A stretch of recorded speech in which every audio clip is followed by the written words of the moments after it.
Oi, meus amores, voltamos. Pega aí teu livro de história, ok?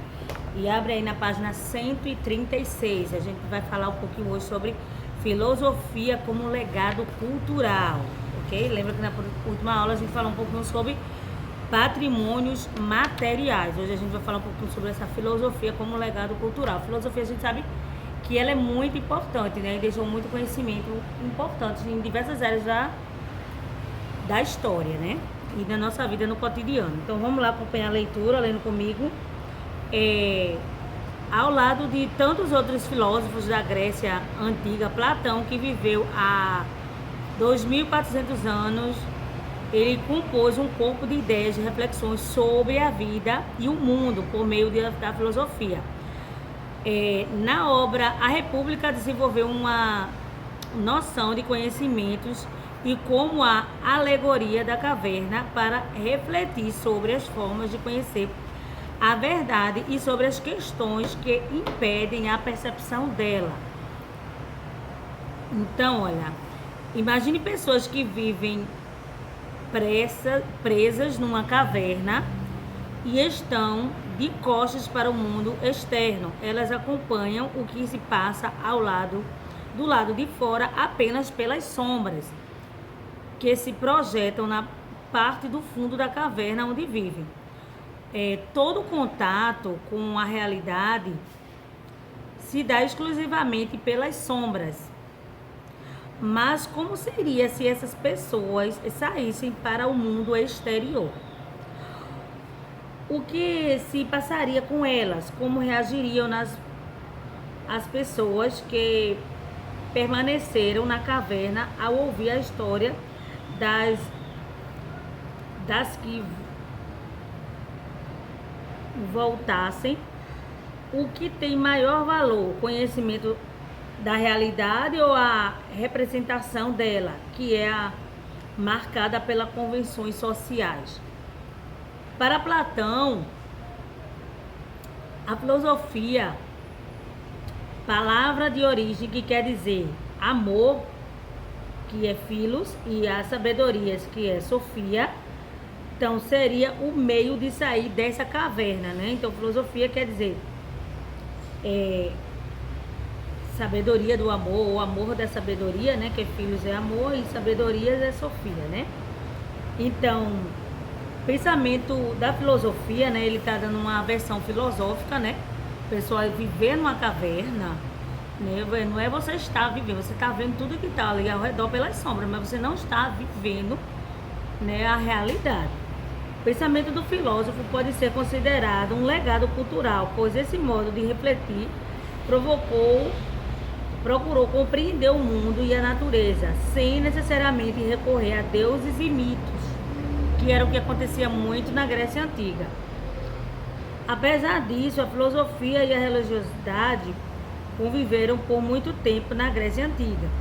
As questões relacionadas à filosofia instigam nossas reflexões até hoje, né?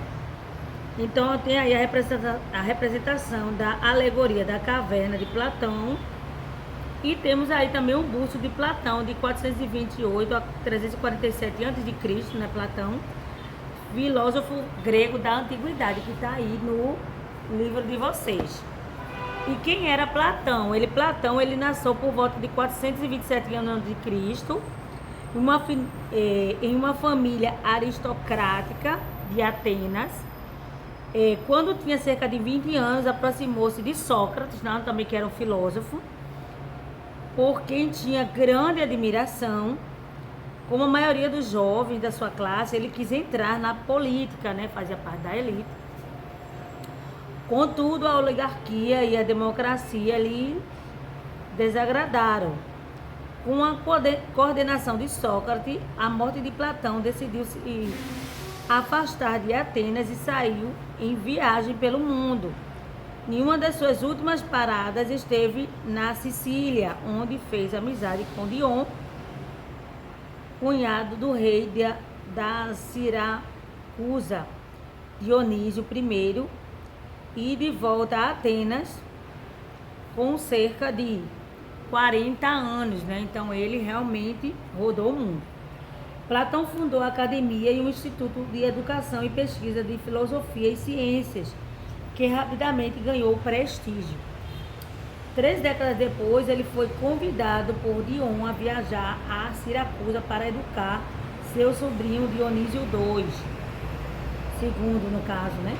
Se tornaram imperador. A missão foi frustrada por intrigas políticas que determinaram um golpe dado por Dion. Platão morreu por volta de 347 anos antes de Cristo. Era um homem admirado por Atenas, por toda Atenas. Então Platão era um filósofo. E a filosofia é isso, é refletir a nossa realidade a partir das coisas do cotidiano. Por exemplo, o que eu estou vivendo, por que nós estamos vivendo assim, porque... Então a gente começa a refletir sobre diversas coisas. Mediante esse texto que a gente leu, você vai responder. Explique por que a filosofia ela pode ser considerada um legado cultural. Tudo isso que a gente acabou de observar, né? Ela é um legado cultural, sim, porque ela, o seu procedimento e as suas questões, elas trazem o quê? Elas trazem reflexões, ela teve impactos na sociedade, impactos de formas de investigar o mundo, não só no aspecto religioso, mas no aspecto físico também. E hoje também acontece. Indica também que a filosofia ela procurou compreender vários aspectos do mundo, né? Da natureza, da vida como ela é, considerando também um ponto de vista diferente da mitologia e da religiosidade da Grécia Antiga. Tá bom? Então é bem interessante. Então bola aí tua resposta direitinho. A gente vai para o 7º quesito e tem assim: faça uma pesquisa sobre 3 filósofos da Antiguidade Clássica, suas principais colaborações. Organize as informações e registre-as a seguir e exponha para a turma. Então, você vai expor aqui para a turma. Qual dos filósofos você pode fazer uma pesquisa bem legal e entrar um pouquinho mais a fundo? O próprio Platão, né, que aqui só tem uma pincelada, você pode falar um pouquinho mais sobre ele.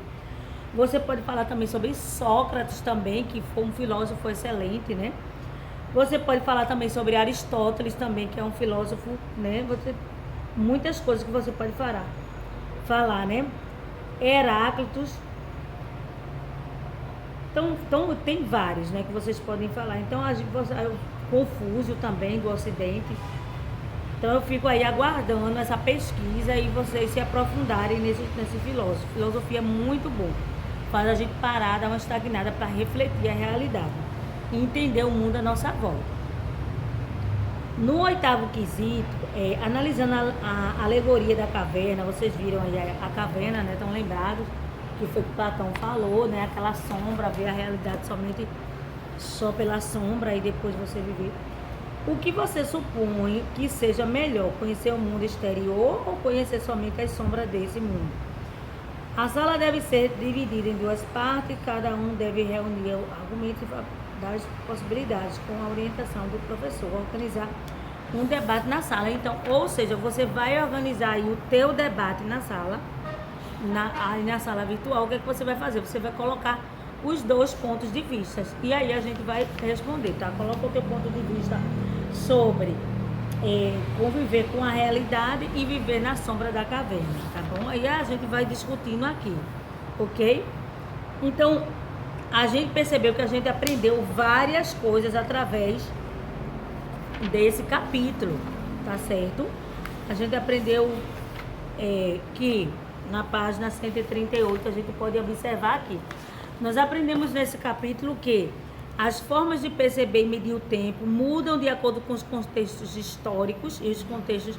O desenvolvimento tecnológico, por exemplo, interviu nas formas de perceber a passagem do tempo. A gente viu isso, né? O desenvolvimento tecnológico. As formas de organizar e medir o tempo são legados dos povos antigos. São lembrados o calendário. Usamos hoje, por exemplo, divide o tempo em anos, em meses, em dias e semanas, em relação ao calendário desenvolvido na antiguidade, né? O que temos hoje através da antiguidade.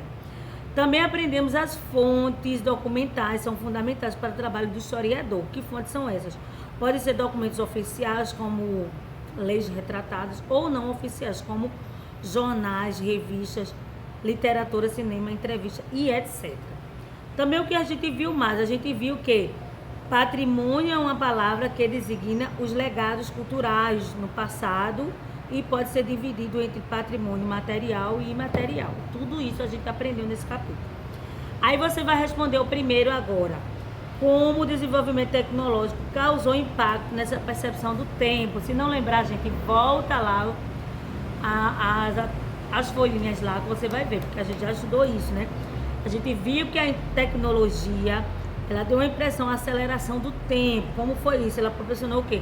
Deslocamento de maiores de distância ou menor quantidade de tempo. Assim que foi que aconteceu, parece que conseguimos fazer mais coisas do que dependesse estritamente da natureza, não foi? Então, o deslocamento ajudou muito a tecnologia.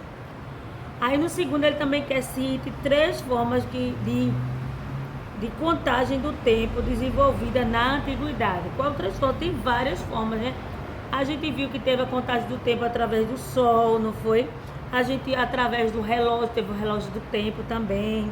Teve a ampulheta, teve o relógio da água. Estão lembrados do relógio da água?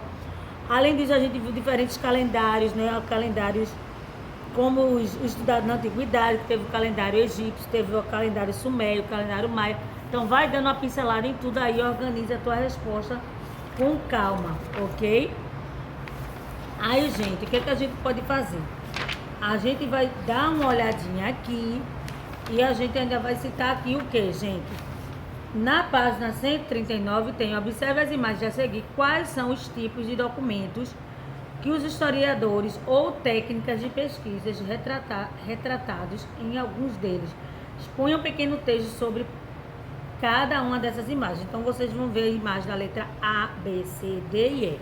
Tem essas imagens aqui, que estão aqui no livro de vocês, na página 139. Aí tem, na letra A, tem um arquivo histórico do Rio Grande do Norte, 2014.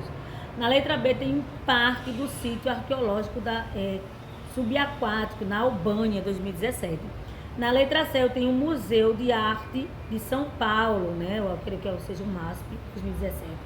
Eu tenho na letra D a Biblioteca Pública do Pará, em 2017, essa foto. E tenho na letra E o sítio arqueológico do Rio Grande do Sul. Aí o que a gente vai fazer? Você vai escrever aí um textozinho para cada um deles, tá? Na letra A, sobre esse arquivo do Rio Grande do Norte, você vai colocar o quê? Se é o quê? Se é uma hemoteca, se ela é o quê? Se são documentos preservados, documentos históricos, vai dizer se ela é ou não uma imagem que retrata a realização de uma pesquisa arqueológica. Olha, arqueológica já, eu acho que não deve ser essa, também tem a letra E também, que está mais para isso. Você vai também dizer se tem alguma que retrata o fundo do mar, se tem alguma que é arqueologia subaquática, se tem alguma considerada fonte iconográfica, que são fontes visuais, estão lembrados, né? Iconográficas. Se tem alguma que é a imagem de bibliotecas organizada no estado, livros, revistas, jornais. Então você bola a tua resposta direitinho aí e vai responder. Vamos fazer o seguinte, a gente começou na página 136, aí eu tenho a página 137, 138, 139. A gente ainda vai ter a continuação desse assunto na página 40, mas a gente vai dar uma paradinha aqui, tá bom? Até porque o nosso livro de história já está acabando, gente. Que bom, né? Que legal. A gente está em novembro, então aí a gente já vai dando uma aceleradinha aí nos livros, né? Mas ainda vai ter atividade nesse livro de história. Vamos dar uma paradinha na página 139 e estamos aguardando vocês até a próxima aula, ok? Não esqueçam de enviar para a correção e tirem foto.